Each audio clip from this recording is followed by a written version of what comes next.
Olá pessoal, sejam bem-vindos ao nosso canal. Neste vídeo vamos contar a trajetória de um dos modelos produzidos pela Chrysler aqui no Brasil, o Dodge 1800 Polara. Fiquem até o final para conhecer sua história, ok? E deixe aqui nos comentários se você já tiver uma experiência com esse modelo e qual outro veículo você gostaria de ver aqui no canal. A Chrysler se instalou oficialmente no Brasil em 1967, quando assumiu o controle da Cinca. Era a última das 3 grandes marcas americanas a produzir no Brasil, pois a Ford e a Chevrolet já estavam aqui há décadas. Ela reformulou os Cincas franceses, nacionais, e os rebatizou de Regente e Esplanada, ainda na década de 1960. E em 1969 lançou a linha Dodge Dart, que logo evoluiu para os Charge LS e RT. No início dos anos 70, a Chrysler começou a estudar um carro para outro segmento, o dos médios pequenos, onde disputaria mercado com o Ford Corcel e os futuros Chevette, Brasília e Passat, que estavam chegando. A escolha pelo caminho mais simples, pois a filial argentina da marca produziu o Dodge 1500, um sedã de 4 portas e tração traseira.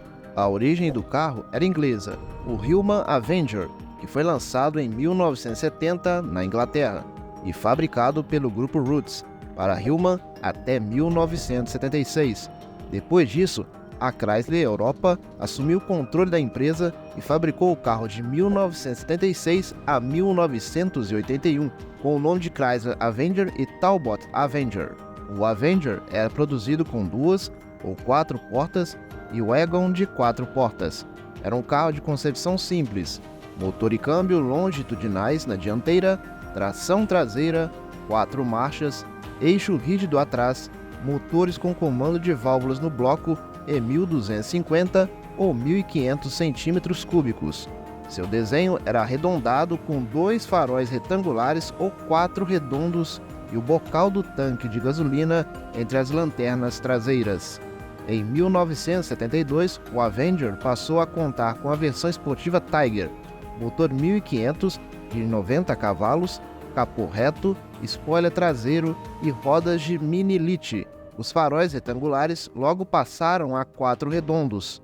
Para 1973, os motores de 1.300 e 1.600 centímetros cúbicos. Nos Estados Unidos, o modelo foi vendido entre 1971 e 1973, como Plymouth Cricket, usando 4 faróis redondos. Não fez o menor sucesso, sequer chamou a atenção.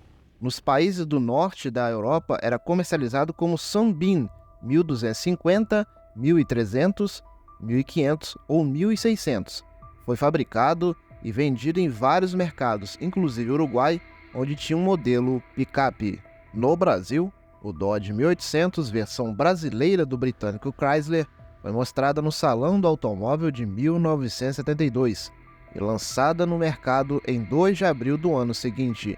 Para chegar às ruas antes do Chevette da Brasília, foi pouco testado e por isso apresentou incontáveis defeitos nas primeiras séries. Em alguns casos, até os vidros laterais traseiros caíram nas ruas. Tinha as versões básica, L e GL e motor de 1.800 centímetros cúbicos. A dianteira, com 4 faróis, grade preta e para-choque largo, lembrava o Avenger, mas a traseira seguiu o roteiro do argentino, com pequenas lanternas nos cantos da carroceria. Na Argentina existia a opção de 4 portas, mas o mercado brasileiro na época só aceitava carros de 2 portas, pois os motoristas consideravam os de 4 portas inseguros. Por dentro era até luxuoso para a época, com bom espaço e conforto. Vamos lembrar que o que reinava era o Fusca e o Corcel. A versão GL tinha rádio e ventilador, mas sem ajuste nos encostos dos bancos dianteiros. Em termos de segurança, até que tinha alguns avanços, como o espelho retrovisor interno, colado ao para-brisa, e detalhes internos com poucas saliências, para evitar ferimentos em caso de acidentes. O motor era grande para a época, mas o Dodginho tinha apenas 78 cavalos de potência máxima e torque máximo de 13,4 kgfm de torque, mais ou menos o que o Passat 1500. O desempenho não era entusiasmante, com velocidade máxima de 140 km por hora e aceleração de 0 a 100 em 16 segundos. A estabilidade surpreendia para a época, apesar do eixo traseiro rígido. Mas na verdade, quase tudo nele era problema. Caixa de câmbio com engates e sincronizadores ruins, consumo alto, vibrações na direção, acabamento deficiente, pouca qualidade de produção. Os compradores descobriram isso logo e a imagem do carrinho ficou prejudicada. A Chrysler assumiu o erro de lançar o carro sem testes suficientes e teve que resolver tudo rapidamente. Para isso, promoveu todas as mudanças necessárias e fazia os reparos dentro do que chamava de garantia total. Não deu muito certo e a fama ruim do carrinho precisava ser mudada. Para piorar, usou até um inexplicável carburador SU de Venturi variável, praticamente impossível de ser ajustado naquela época.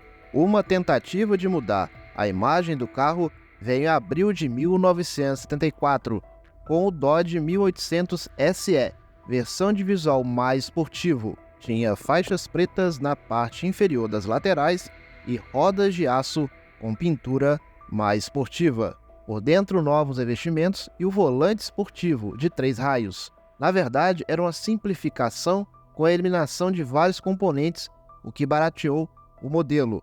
O mesmo aconteceu com o Dart, que ganhou a versão popular SE. O motor ficou com 82 cavalos de potência e torque de 14,5 kgfm de torque, com o uso do tal carburador SU.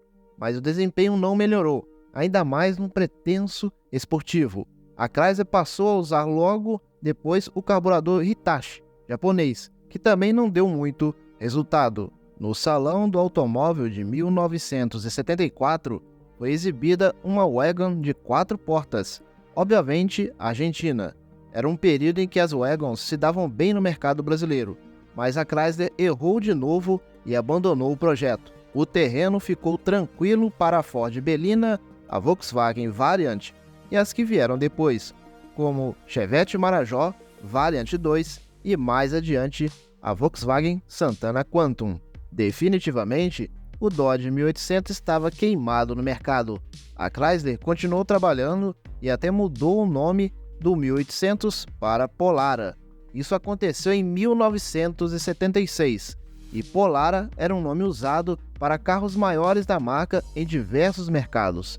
A marca apresentou o Polara como o carro que respeita a opinião pública, destacando que, por sugestão dos consumidores, ele ganhou mais potência, 93 cavalos e torque máximo de 15,5 kgfm de torque, melhor acabamento interno e ajustes na suspensão traseira. O nome era outro, mas a aparência era a mesma do 1800 e só mudou em 1978, com a adoção de grandes faróis retangulares com piscas nas extremidades dos paralamas dianteiros e lanternas traseiras maiores. A grade tinha um outro símbolo, com um leão estilizado. O acabamento melhorou também, e a versão GL, por exemplo, tinha bancos reclináveis opcional com os pneus radiais, há muito tempo solicitados pelos compradores. O carburador foi recalibrado para melhorar a economia. O trabalho deu certo, o carro melhorou em qualidade e imagem,